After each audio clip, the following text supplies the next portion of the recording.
Madam. RTC కార్మికులు సమ్మె చేయొద్దన్నారు మంత్రి పొన్నం ప్రభాకర్. ఆర్టీసీ సమస్యలు పరిష్కరించేందుకు తమ ప్రభుత్వం కృషి చేస్తుందన్నారు. ఇప్పటికే 16 నెలలుగా ఎన్నో మంచి కార్యక్రమాలు చేపట్టినట్టు వెల్లడించారు మంత్రి. ఇక దీనిపైన గనుక చూసుకున్నట్లయితే గతంలో కూడా ఆర్టీసీ కార్మికులు ఎన్నో సమ్మెలు చేశారు, కానీ వారికి ఎలాంటి హామీలు అయితే నెరవేర్చబడలేదనే ఆరోపణలు ఉన్నాయి. ఇప్పుడు కూడా వారు సమ్మె చేయొద్దు, మీకు హామీలు నెరవేరుస్తామని కూడా ఇక్కడ మంత్రి పొన్నం ప్రభాకర్ వాళ్ళకి తెలపడం జరిగింది. ఇక వీరు ఇచ్చిన ఈ మాటపై మీరేం చెప్తారు? ఖచ్చితంగా అండి. ఆర్టీసీ కార్మికులు వాళ్ళ ప్రయోజనాల కోసం పోరాడంలోని అడగడంలో తప్పేం లేదు. గతంలో కేసీఆర్ ప్రభుత్వం ఉన్నప్పుడు కూడా చాలా వ్యవహారాల్లో అంటే వాళ్ళ శాలరీ విషయంలో, సంక్షేమ విషయంలో చాలా కోరికలు నెరవేర్చినప్పటికీ ఇంకా మాకు చాలా విషయాల్లో కావాలి అంటూ కూడా సమ్మెకి వెళ్ళడం, అది చిలికి చిలికి గాలివానగా మారి వ్యక్తిగత ప్రెస్టేజ్లకు వెళ్ళడం సుదీర్ఘకాలం అంటే నాకు గుర్తున్నంత వరకు బహుశా 54 రోజులు సుదీర్ఘకాలం సమ్మె చేశారు. చివరికి చాలా అంటే వాళ్ళు కోరిన కోరికల కన్నా కొంచెం అధికంగానో సమీపంగానో కోరికలు నెరవేర్చుకుంటూ ఆర్టీసీ కార్మికులు తమ కోరికలను నెరవేర్చుకున్నారు. అయితే మళ్ళీ ఈ వ్యవస్థ అంటే కాలక్రమంలో జరుగుతున్నట్టు సమస్యలు కానీ ఉత్పన్నమైన కొత్త సమస్యల గురించి మళ్ళీ వాళ్ళు డిమాండ్ చేస్తూ ఉన్నారు. అయితే ఈ మధ్యకాలంలో జరిగినటువంటి విషయం ఏంటంటే ఆల్రెడీ ఆర్టీసీ ఎప్పటికి కూడా చాలా విషయాల్లో ఖర్చుల విషయంలో కూడా ఏ విధంగా చూస్తే లాస్లో ఉంటుంది. అట్లాంటి లాస్ వ్యవస్థ సంస్థ మీద ఈ ఫ్రీ బస్ అయినటువంటి స్కీమ్ ప్రవేశపెట్టి దాన్ని ఇంకా ఇంకా నష్టాల్లోకి నెట్టవడం జరిగింది. చివరికి జీతాలు ఇవ్వడానికి కూడా పరిస్థితి బాగాలేని స్వయంగా ఈ రాష్ట్ర ముఖ్యమంత్రి గారు ఎప్పటికీ చెప్తూనే ఉన్నాడు, కనీసం అప్పు కూడా పుడతలేదు అంటున్నాడు. అట్లాంటి ఈ రాష్ట్రంలో ఇట్లాంటి అనవసరమైనటువంటి స్కీములతోటి సంస్థను నాశనం చేసే దశకు తీసుకొచ్చారు. ఇట్లాంటి సంస్థ మూసిపోకుండా ఉండాలంటే కార్మికులు ఖచ్చితంగా తమ కార్మికులు ఈ కోరికలు నెరవేర్చుకుంటూ ఆ స్కీమ్ను ముందు వీళ్ళు ఆర్టీసీ కార్మికులు ఆ కార్మికుల కోరికలతో పాటు ఇట్లాంటి ఆర్టీసీ సంస్థ మీద అధికంగా భారం అవుతుంది. ఈ స్కీమ్ను కూడా వాళ్ళు రిఫ్యూజ్ చేయాలని కూడా నేను కోరుకుంటున్నాను. ఖచ్చితంగా ఈ రాష్ట్ర ప్రభుత్వము ఇలా కోరికలు నెరవేరుస్తుందా లేదా అనకన్నా ముందు వాళ్ళని సమ్మెలకు వెళ్ళడం బ్రతుకులాడుతూ ఉంది. అది ఒక రకంగా రేవంత్ రెడ్డి గారు మన మీటింగ్ లో కూడా మనం చెప్పడం జరిగింది. ఇప్పుడు పొన్నం ప్రభాకర్ గారు కూడా రిక్వెస్ట్ చేస్తున్నప్పటికీ ఆర్టీసీ కార్మికులు కనీసం వాళ్ళ బెనిఫిట్స్ కూడా పొందలేకపోతున్నారు. వాటి మీద సమ్మెకి వెళ్తున్నారు. ఖచ్చితంగా ఇవి సమ్మెకి వెళ్ళవలసిన పరిస్థితి వస్తుందేమో, ఎందుకంటే రాజీ పడలేరు. అంటే కోరికలను ప్రభుత్వం తీర్చడానికి సిద్ధంగా లేదు, జీతాలు ఇవ్వడానికి సిద్ధంగా లేనప్పుడు వీళ్ళ కోరికలు తీరుస్తాయని కూడా మేము అనుకోవట్లేము. మరి ఏ విధంగా సమస్యకు పరిష్కారానికి వెళ్తుందో, వీళ్ళ మాట వింటారా లేదా, కార్మికులు ఎటు వెళ్తారు? ఎందుకంటే కార్మిక శాఖలు కానీ మన యూనియన్స్ ని రద్దు చేయడం జరిగింది గతంలో కేసీఆర్ ప్రభుత్వం. ఇప్పుడు మరి కొత్తగా యూనియన్ గా వెళ్తారా, ఎట్లా వెళ్తారు? మళ్ళీ వీళ్ళు రాజకీయ నాయకులు వాళ్ళ ప్రేరేపితంగా నాయకులు ఏమైనా మోసం చేస్తారా, సంస్థను ఏ విధంగా చేస్తారని మనం చూడాల్సి ఉంటుంది. సో ఇప్పుడు రవాణా శాఖ మంత్రిగా మంత్రి పొన్నం ప్రభాకర్ ఉన్నారు కాబట్టి ఆయన చెప్తూ ఉన్నారు, ఎలాంటి సమ్మెలు చేయకండి, ఇచ్చిన హామీని నెరవేరుస్తామని అని చెప్తున్నారు. ఆయన మాట వినే స్థితిలో ఆర్టీసీ కార్మికులు ఉన్నారని అనుకోవచ్చా? ఒకవేళ ఇప్పుడు ఆయన చెప్పిన మాటను బట్టి వారు సమ్మెను విరమిస్తారా? కాంగ్రెస్ మాటలు నమ్మడానికి మొదటి నుంచి ప్రజలు ఇష్టం లేదు. అయినా కూడా 6 గ్యారెంటీలు నమ్మారు. 6 గ్యారెంటీల యొక్క ప్రయోజనం ఏంటి? రేవంత్ రెడ్డి పదవిలోకి వచ్చిందానికి ఏ విధంగా మార్చాడు అందరు చూశారు. కాబట్టి ఇప్పుడు పొన్నం ప్రభాకర్ గారి మాటలు ఆర్టీసీ కార్మికులు నమ్మరు. ఖచ్చితంగా నమ్ముతారని నేను అనుకోవట్లేను. ఖచ్చితంగా సమ్మెకు వెళ్తారు. మరి సమ్మె తీవ్రతను కానీ వాటిని మాత్రం ఏ విధంగా చేస్తారనేది వాళ్ళు మరి కార్మికుల ఇష్టము. అంటే మొత్తం ఆర్టీసీని మొత్తం సమ్మె పూర్తిగా క్లోజ్ చేసేసి ఎవరు కూడా డ్యూటీకి వెళ్లకుండా చేసి ఎట్లా చేస్తారనేది వాళ్ళ యొక్క వ్యూహంలో భాగం. అది మనం ఇప్పుడే ఏం చెప్పలేము. మొత్తం మీద ఆర్టీసీ కార్మికులు మాత్రం ఈ రాష్ట్ర ప్రభుత్వాన్ని కానీ ఈ రాష్ట్ర ప్రభుత్వ నాయకులు కానీ నమ్మడం లేదని మనం స్పష్టంగా చెప్తాం. సార్, ఇక్కడ మనం చూసినట్లయితే ప్రభుత్వం నుండి స్పష్టమైన హామీ వస్తేనే సమ్మె విరమిస్తామంటున్నారు ఆర్టీసీ కార్మికులు. మరి ప్రభుత్వం నుండి ఎలాంటి ఆన్సర్ రాబోతుంది అనుకోవచ్చు? ప్రభుత్వం యొక్క ఆలోచన ఆర్టీసీ కార్మికులపై ఎలా ఉంది అనుకోవచ్చు? ప్రభుత్వం ఇలా ఈ విధంగా ఇచ్చినాయండి. అసలు ఆర్టీసీ కార్మికులు ప్రజలే నమ్మట్లేరు. ఖచ్చితంగా ఒకవేళ నమ్మినా కూడా తాత్కాలిక 1-2 నెలలు నమ్ముతారే తప్పించి, అంటే వాయిదా వేసుకోగలుగుతారేమో కానీ పూర్తిగా అయితే వాళ్ళు నెరవేర్చలేరు. ఎందుకంటే స్పష్టంగా రేవంత్ రెడ్డి గారు చెప్తున్నారు, అప్పు పొట్టడం లేదు, రాష్ట్రంలో జీతాలు ఇవ్వలేని పరిస్థితి ఉంది, రిటైర్మెంట్ ప్రతి నెలకి 1,000 కోట్ల అవసరం ఉంటుంది, రిటైర్మెంట్ వాళ్ళకి కూడా ఇవ్వలేని పరిస్థితులు ఉన్నారు, వైద్య అవసరాలకు కూడా నిధులు లేనంత స్థితిలో జారిపోతా ఉంది రాష్ట్ర ఖజానా. ఇలాంటిది ఆర్టీసీ కార్మికుల కోరికలు నెరవేరుస్తారని మాత్రం నేను అనుకోవట్లేను. ఒకవేళ ఏదన్నా మభ్యపెట్టో నాయకులను మేనేజ్మెంట్ చేసేసి కొన్నాళ్ళు అంటే నెల 2 నెలలు స్థానిక సంస్థల ఎన్నికల వరకు వాయిదా ఇచ్చుకోగలుగుతారేమో కానీ ఈ కోరికలు అయితే నెరవేరవని నా ఉద్దేశం. ఆ, ఇప్పటికే గత ప్రభుత్వంలో కూడా ఎన్నో హామీలను ఇచ్చారు కేసీఆర్ ప్రభుత్వంలో, కానీ ఏ ఒక్కటి నెరవేర్చలేదు. అలాంటి టైంలో కూడా ఎంతో మంది ఆత్మహత్యలు చేసుకున్నారు, ఎన్నో సమ్మెలు చేశారు, అయినా కూడా వారికి ఎలాంటి ఫలితం లేదు. ఇప్పుడు కూడా ప్రభుత్వము ఎన్నో హామీలు ఇస్తుంది, కానీ ఇప్పటివరకు ఏమీ నెరవేర్చలేదు. అసలు కాంగ్రెస్ ప్రభుత్వాన్ని ఆర్టీసీ కార్మికులు నమ్మే ఆలోచన ఉందనుకోవచ్చా? నమ్మరండి, ఖచ్చితంగా నమ్మరండి. ఎందుకంటే స్పష్టంగా ఆ, గత కేసీఆర్ ప్రభుత్వంలో చాలా సంక్షేమ పథకాలు చాలా మందికి అందాయి. అంతకన్నా గొప్పగా చాలా అంటే అంటే వాళ్ళు ₹1,00,000 ఇస్తే మేము 1,25,000 ఇస్తా ఉన్నారు, తులం బంగారం ఇస్తా అన్నారు. ఇట్లా ఏ పథకం తీసుకున్నా కూడా అంతకన్నా బెటర్గా చేస్తామని చెప్పి ప్రజల్లోకి వచ్చినటువంటి రేవంత్ రెడ్డి గారు, పాలనలోకి వచ్చిన రేవంత్ రెడ్డి గారు నామమాత్రంగానే అంటే ఉచిత విద్యుత్ అన్నాడు. ఒక 10-20% పబ్లిక్ కూడా అందట్లేదు అనేది అందరూ అనుకుంటున్నమాట. ప్రతిదీ కూడా రుణమాఫీని చూసుకున్నా ఏది చూసుకున్నా నామమాత్రమే చేసి ప్రజలకైతే ఏమీ చేరలేదు. ఏ పథకం కూడా ఎంజాయ్ చేస్తలేదు. కేవలం ఆర్టీసీ ఫ్రీ ఉచిత బస్సు మాత్రమే అంత రాష్ట్రం మొత్తం ఇచ్చినప్పటికీ అది కూడా నెగిటివ్ ఫలితాలే ఇస్తుంది. ఏ విధంగా చూసుకున్నా కూడా అన్ని నెగిటివ్ ఫలితాలే వస్తుంది. గతంలో కేసీఆర్ ప్రభుత్వం మీద ఏదైతే విమర్శలు ఉన్నాయో, నాయకుడు కలవట్లేడు, ప్రజలకు దూరంగా ఉంటున్నాడన్న ఏదో వాదనలు వస్తుందో అవే వాదనలు మళ్ళీ రేవంత్ రెడ్డి మీద కూడా చూస్తూ ఉన్నాం.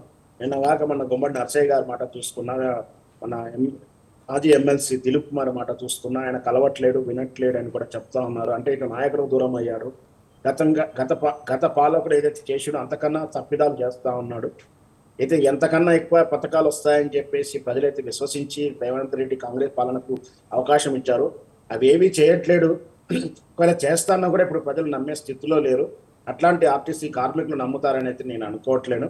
ఖచ్చితంగా ఆర్టీసీ కార్మికులు ఎప్పటికి కూడా ప్రభుత్వాలను నమ్మరు. ఏ సమ్మె విషయంలో తీసుకున్నా ప్రభుత్వం చెప్పేటువంటి విషయాలు మేము చేస్తామంటే ఏ కార్మిక సంస్థలు కానీ ఏ సమ్మెదారులు కానీ ప్రభుత్వాన్ని నమ్మకుండా అది వ్రాతపూర్వకంగానో జీవో రూపంలోనో అమలు రూపంలో చేస్తే కానీ నమ్మేటటువంటి స్థితిలో ఉంటుంది.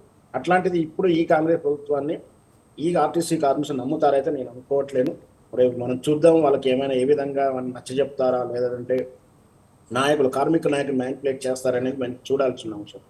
సార్, అదేవిధంగా ఆర్టీసీని అభివృద్ధి చేయడానికి కూడా ఎండి సజ్జనారు ఎన్నో పెట్టి ఆయన ముందుకు నడిపిస్తూ ఉన్నాడు, అభివృద్ధి పదంలో ముందుకైతే నడిపిస్తూ ఉన్నారు. కానీ మరి వీరికి న్యాయం చేసే విషయంలో ఆయన ఎందుకు ముందడుగు వేయలేకపోతున్నారు? ఏం చేయాలన్నా అక్కడ డబ్బులు ఉండాలండి. ఆల్రెడీ ఇప్పుడు అదే సజ్జనార్ గారు కానీ సజ్జనార్ గారు డిసిజన్ నడిచేది ఉంటే ఆర్టీసీ వ్యవస్థ మీద ఈ ఉచిత బస్సు స్కీమ్ అనేది పడకపోయేది. కానీ ఆయన ఏం చేయలేడు. ఆయన కేవలం ఒక ప్రభుత్వం యొక్క ఆదేశాలను అనుసరించాల్సిందే కాబట్టి అతనేం చేయలేడు. అంటే అక్కడ ఏదైనా ఉంటే రూల్స్ ప్రకారం చేయాలన్నా డబ్బులు ఉండాలి, ఏదైనా పూర్తి స్వేచ్ఛ ఉండాలి. కేవలం ఆయన వచ్చిన తర్వాత కొంచెం వరకు వృధాలు తగ్గించగలిగాడు. అంటే ఎవరైనా సరే కార్మికుల్లో కానీ సిబ్బందుల విషయంలో కానీ నిర్లక్ష్యం విషయంలో కానీ ఎట్లాంటి ఏదైనా ఉంటే అరాప్నెస్ చేయగలిగాడు, వృధాలు తగ్గించగలిగారు. ఏదైనా సమస్య ఉన్నప్పుడు కింది స్థాయి ఎక్కడో మాలుమూల డిపోలో ఉన్న ఒక చిన్న కార్మికుడు కూడా తన మేనేజర్కి కానీ లేదంటే మళ్ళీ ఆ డైరెక్ట్ బోర్డు చైర్మన్ అయినటువంటి సజ్జనార్ గారికి తన సమస్యలు చెప్పుకునేటువంటి విధానాన్ని తీసుకొచ్చాడు. ఇట్లా పాలనాపరమైనటువంటి విధానంలో ఉన్న వాటి విషయంలో నేను చేయగలిగాడు, బెటర్మెంట్ చేయగలడు. కానీ ఈ ఆర్టీసీని కుదుట చేయాలంటే అది ముఖ్యంగా ఏదైతే జీతాల విషయంలో కానీ ఇతర రకరకాల విషయాల్లో వాటి యుద్ధాలు చాలా ఉన్నాయి. దానికన్నా ముఖ్యంగా ప్రభుత్వం ఇచ్చేటువంటి ఈ ఉచితాలు ఏదైతే ఉన్నాయో దాన్ని ప్రభుత్వ వాటాన్ని తిరిగి ప్రభుత్వ సంస్థలు ప్రభుత్వ పాలకులు ఎవరికి కూడా ఆర్టీసీకి ఇవ్వట్లేదు. అంటే కొన్ని స్కీముల ప్రకారం వచ్చేటువంటి బస్ పాస్ ద్వారా వచ్చేటువంటి తగ్గించిన ధరలు కానీ ఉచిత బస్సు ద్వారా వచ్చేటువంటి ఖర్చును కూడా మళ్ళీ తిరిగి ప్రభుత్వం ఆర్టీసీ సంస్థకు జమ చేయాల్సి ఉంటుంది. కానీ నామమాత్రం ఒక నెలలో ఒకసారి చేసేసి సంవత్సరాల తరబడి దాన్ని పెండింగ్ లో పెడతా ఉన్నారు. ఇట్లా ఆర్టీసీలో డబ్బులు లేని దానికి సజ్జనార్ కూడా ఏం చేయలేరు. కాబట్టి ఇది సమ్మె కూడా సజ్జనార్ లేడు అనేది నా ఉద్దేశం. సార్, ఇక్కడ చూసినట్లయితే కాంగ్రెస్ ప్రభుత్వం చెప్తుంది ఆర్టీసీ యాజమాన్యం అభివృద్ధి పదంలో వస్తుంది, అలాగే ఇక్కడ ఉచిత బస్సు ప్రయాణం పెట్టడం ద్వారా మహిళలు హర్షిస్తున్నారు అని చెప్తూ ఉన్నారు. మరి దీనిపై మీరేమంటారు? హర్షిస్తున్న విషయాలు సోషల్ మీడియా జరుగుతున్న వీడియో చూడవచ్చు. ఏ విధంగా మహిళలు హర్షిస్తున్నారు, దుమ్మెత్తి పోస్తున్నారు. వాస్తవానికి కేసీఆర్ పాలనలో ఈ ఏదైతే రైతు బంధు పథకం ద్వారా అందరికీ డబ్బులు ఏ విధంగా ఇస్తే అది ఇచ్చిన దాని ఫలితాల కన్నా నెగిటివ్ ఫలితాలకు వచ్చాయి. ఎందుకంటే రాళ్లకు, గుట్టలకు, టీచర్లకు, గవర్నమెంట్ వాళ్ళకు, కోటీశ్వర్లకు కూడా స్కీమ్ వెళ్ళిందని విమర్శలు వచ్చాయి. అంటే ఒక స్కీమ్ వల్ల వచ్చేటి ప్రయోజనం కన్నా రివర్స్గా మైనస్ అయింది పబ్లిక్లో. అలాగే రేవంత్ రెడ్డి పాలనలో ఈ ఉచిత బస్సు అనేది కూడా ప్రజల్లో మైనస్గా వెళ్ళిపోయింది. అనవసరంగా ఇచ్చారని చెప్పి ఆడవాళ్ళు అంటున్నారు, వాళ్ళ యొక్క కుటుంబంలో ఉన్నట్టు మగవాళ్ళు అంటున్నారు, పబ్లిక్ అంటున్నారు, రోజు కొట్టుకుంటున్నారు. ఎవరు అడిగారు, ఎవరు చెప్పారు మీకు ఉచితం ఏమని చెప్పి. ఉచిత బస్సుల వల్ల చాలా గ్రామాల్లో బస్సుల సంఖ్య తగ్గించేశారు, ట్రిప్ల సంఖ్య తగ్గించేశారు, నామమాత్రం పెట్టారు. ఈ ఆర్డినరీ బస్సులు తగ్గించేసి అన్ని కూడా సూపర్ ఎక్స్ప్రెస్ బస్సులు ప్రవేశపెట్టారు కొత్తగా. చేసింది ఏమీ లేదు, అనవసరంగా బస్సులు ఇబ్బంది పడతా ఉన్నాం. అంటే బస్సుల ట్రిప్ల సంఖ్య తగ్గింది. దాంతోపాటు ఒక బస్సు వస్తే ఆ బస్సులో కూడా అసంఖ్యాకమైన రష్, అంటే ఒక బస్సులో 3 బస్సుల మంత సభ్యులు ప్రయాణికులు ఎక్కడం, ఇవన్నీ సమస్యలు ఉన్నాయి, కొట్టుకుంటున్నారు. దానివల్ల ప్రయోజనం అయితే లేదు, నెగిటివ్గానే ఉంది. ఈ నెగిటివ్ వల్ల రేవంత్ రెడ్డి కానీ కాంగ్రెస్ ప్రభుత్వానికి మైనస్ అయింది కానీ ప్లస్ అయితే కాలేదు. అలాగే సార్ ఇక్కడ చూసినట్లయితే ఉచిత బస్సు ప్రయాణం ద్వారా కూడా అందరూ కూడా బస్సుకు అలవాటయ్యారు. ఇప్పుడు ఒకవేళ ఆర్టీసీ సిబ్బంది కనుక సమ్మె చేస్తే ప్రజలు ఇబ్బంది పడే అవకాశాలు ఎక్కువగా ఉన్నాయంటారా? లేదా ఉచిత బస్సు అయినా ఇబ్బంది పడతారు, టికెట్ వల్లనే ఇబ్బంది పడతారండి. ఖచ్చితంగా సమ్మె వస్తే ఎవరైనా సాధారణ ప్రయాణికులు అందరూ కూడా ఇబ్బంది పడతారు. మరి వాళ్ళ సమస్యల పరిష్కారం పట్ల వాళ్ళ సమ్మెకి వెళ్ళడం వాళ్ళ ధర్మం ఉండవచ్చు, కానీ ప్రయాణికులు అయితే ఇబ్బంది పడుతూ ఉంటారు. కాకపోతే ఆ సమయంలో ఈ ప్రైవేటు వాహనాలైన ఆర్టీసీ, ఈ ఆటోలు కానీ ఇతరత్ర వాటిలో కొంచెం సౌలభ్యంగా ఉంటారు, కానీ వాళ్ళు అధిక ధరకి దోపిడీ చేస్తుంటారు. వాటిని కూడా కంట్రోల్ చేయాల్సిన వ్యవస్థ అప్పుడు పని చేస్తుండాల్సి ఉంటుంది. సార్ ఇక్కడ మనం చూసినట్లయితే ఇక ప్రభుత్వం నుంచి ఎలాంటి చర్యలు తీసుకుంటే ఆర్టీసీ సిబ్బంది ముందు అభివృద్ధి చెందే అవకాశం కనిపిస్తుంది అంటారు? ఆర్టీసీ సిబ్బందికి కూడా వారు కోరుకున్నట్లుగానే న్యాయం జరుగుతుందా ఈ ప్రభుత్వంలో? ఖచ్చితంగా అండి. ముందు ఉచితాలను ఎత్తివేయాలండి. ఉచిత ప్రయాణం ఏదైతే మహిళలకు ఉచితం ఉన్నదంతా ఎత్తివేసేసి, ఒకవేళ ప్రభుత్వం భరించగలిగితే రోజు కార్మికులుగా వచ్చేటువంటి వ్యక్తులు కానీ, లేదా కూరగాయలు ఇట్లాంటి దినసరి కూలికి పనిచేసి కానీ దినసరి వ్యాపారాలు, సరుకులు రవాణా చేసే వారికి ఏమైనా ఉచిత అవకాశాలు ఇస్తే వాళ్ళ యొక్క జీవన ప్రమాణాలు పెరుగుతాయి, ఉపయోగపడుతుంది. ఎందుకంటే ముఖ్యంగా హైదరాబాద్ లాంటి నగరాలకు పక్క గ్రామాల నుంచి రోజు కూడా వందలాది మంది ఆకుకూరలు కానీ, ఇట్లా వెజిటేబుల్స్ కానీ, పాలు కానీ ఇట్లాంటివి తీసుకొచ్చేటువంటి వ్యాపారవేత్తలు కావచ్చు, లేదా వాళ్ళు బిజినెస్ చేస్తుండొచ్చు, అమ్మకానికి తీసుకొచ్చుండవచ్చు. కానీ అట్లాంటి వాళ్ళకి ఇస్తే ప్రయోజనం ఉంటుంది. అట్లాంటి స్కీమ్ అయినా పెట్టుకొని అందరికీ కాకుండా అట్లా కార్మికులకు కేటాయిస్తే కొంచెం బాగుంటుంది. అలాగే ఈ ఉచితాలు అంటే చాలా వరకు రాయితీలు ఉన్నాయి చాలా సంస్థలకు, వికలాంగులకు కానీ, విద్యార్థులకు కానీ, కొన్ని వ్యవస్థలకు కొంతమందికి రాయితీలు ఇస్తూ ఉంటారు. ఆ రాయితీ మార్జిన్ అమౌంట్ కూడా ప్రభుత్వం ఎప్పటికప్పుడు జమ చేస్తూ ఉండాలి. ఇకపోతే కార్మికుల యొక్క వాళ్ళ ఉద్దేశంలో వాళ్ళ జీతాలు తక్కువ ఉండవచ్చు, పెరగాల్సినటువంటి ప్రమాణం కన్నా తక్కువ పెరిగి ఉండవచ్చు, కానీ కార్మికుల పాయింట్ ఆఫ్ వ్యూలో వాళ్ళ జీవన ప్రమాణాలు కూడా పెరిగాయి. అంటే పోటీ ప్రపంచంలో వాళ్ళు కూడా ఖర్చులు పెరిగాయి కాబట్టి వాళ్ళు జీతాలు పెంచడం కానీ, బెనిఫిట్స్ పెంచమని అడగడంలో ధర్మం ఉంటుండొచ్చు. కానీ అంతకన్నా ఎక్కువ సంస్థకు ఆదాయం పెరిగే విషయాన్ని కూడా వాళ్ళు పనిచేయాల్సి ఉంటుంది. ఇంకా సంస్థకి ఇతరత్ర ఆదాయాలు పెంచే మార్గాలు. ఈ వాస్తవానికి ఏంటంటే ఆర్టీసీ బస్ స్టాండ్లో ఎవరు కూడా ఫుడ్ తినరండి. ఎందుకంటే అక్కడ ఎక్కడ కూడా ఫుడ్ నాణ్యత ఉండదు. అందువల్ల అట్లాంటి హోటల్స్ కానీ, అట్లాంటి కౌంటర్స్ కానీ బిజినెస్ నడవక ఆర్టీసీ బస్ స్టాండ్ ఖాళీగా ఉంటాయి. దాన్ని కమర్షియల్ పాయింట్ ఆఫ్ వ్యూలో చేసుకుంటూ ఆర్టీసీ బస్ స్టాండ్ ద్వారా ఆదాయాన్ని సమకూర్చే మార్గాలు చేయడం, ఇట్లాంటిది ఏదైనా చేస్తే బాగుంటుంది. అవన్నీ వదిలేసి ఊరికనే జీతాలు పెంచుకుంటే మాత్రం ప్రగతి సాధించలేదు. సార్ ఇప్పుడున్న ఈ ఈ టైంలో మనం చూస్తే కనుక ఒక్కసారి ఆర్టీసీ నుంచి కూడా మనం ఆలోచిస్తే ప్రజలకు వాళ్ళు సౌకర్యవంతమైన ప్రయాణాన్ని అందిస్తున్నారా డ్రైవర్స్, ఆర్టీసీ సిబ్బంది? కొంతవరకు కొన్ని రాష్ట్రాలతో పోల్చుకుంటే మన రాష్ట్రం బస్సులు కొంచెం క్వాలిటీగానే ఉంటాయి. కాకపోతే అక్కడో ఇక్కడో కొన్ని ఉండకపోవచ్చు, కానీ ఇతర రాష్ట్రాలతో పోల్చుకున్నప్పుడు, మన రాష్ట్రం పేరు చెప్పకూడదు కానీ ఇతర రాష్ట్రాలతో పోల్చుకుంటే మన రాష్ట్ర బస్సులు కొంచెం క్వాలిటీ విషయంలో కానీ క్లాసెస్ అంటే పల్లె బస్సు అని, ఆర్డినరీ బస్సు అని, ఎక్స్ప్రెస్, సెమీ ఎక్స్ప్రెస్, మెట్రో ఎక్స్ప్రెస్లు ఇట్లా క్లాసెస్ కూడా ఉన్నాయి, బాగానే ఉన్నాయి. కాకపోతే ఏంటంటే కొంచెం సిబ్బందిలో కొంతమంది అక్కడ అంకిత భావంగా బస్సు ఆపకపోవడం కానీ, నిర్లక్ష్యంగా వ్యవహరించడం కానీ, లేదా ఒకలో ఇద్దరు ఉంటే ఇక్కడ ఆపకుంటే ఏమవుతుంది అనుకుంటూ వెళ్ళిపోవడాలు ఇట్లాంటివి బాగా చేస్తూ ఉన్నారు. ఇకపోతే గతంలో నష్టం వచ్చినా లాభం వచ్చినా ప్రతి పల్లెటూరుకు ఒక బస్సు ఉండేది. ఆ బస్సు సౌలభ్యంగా ఉండడం వల్ల ఆర్టీసీ వల్ల నమ్మకంగా సురక్షితంగా గ్రామాల నుంచి ప్రయాణం చేస్తామని నమ్మకం ఉండేది. ఈ నష్టాల పేరు మీద కెపాసిటీ నిన్నట్లేదని చెప్పేసి ఉన్న బస్సులను క్యాన్సిల్ చేయడంతో ప్రైవేట్ ఆటోల ప్రయాణాలు పెరిగాయి. అంటే ఆర్టీసీ నమ్మకం పెరగాలంటే సురక్షితంగా ప్రయాణించాలంటే పెద్ద బస్సులు కాకుండా చిన్న మినీ బస్సులను ఎక్కువ ప్రవేశపెట్టుంటే కొంచెం ఆటో కన్నా పెద్దగా ఉంటూ 20-25 మినీ బస్సుల టైప్లో ప్రవేశపెట్టుంటే పెద్ద బస్సులు తీసేసి ఈ గ్రామీణ స్థాయిలో వాటిని మనం అలవాటు చేస్తే బాగుంటుందనేది నా సలహా. సార్ ఇక్కడ ఒకటి చూసినట్లయితే ఎప్పుడైతే ఫ్రీ బస్సు స్టార్ట్ అయిందో అప్పటి నుంచి ఆర్టీసీ సిబ్బంది నుంచి వస్తున్నటువంటి విమర్శలు, ఆర్టీసీ సిబ్బందికి ప్రజల నుంచి వస్తున్నటువంటి విమర్శలు ఏంటంటే వాళ్ళు ప్రాపర్గా ఎక్కడ కూడా స్టాప్స్లలో ఆపడం లేదు.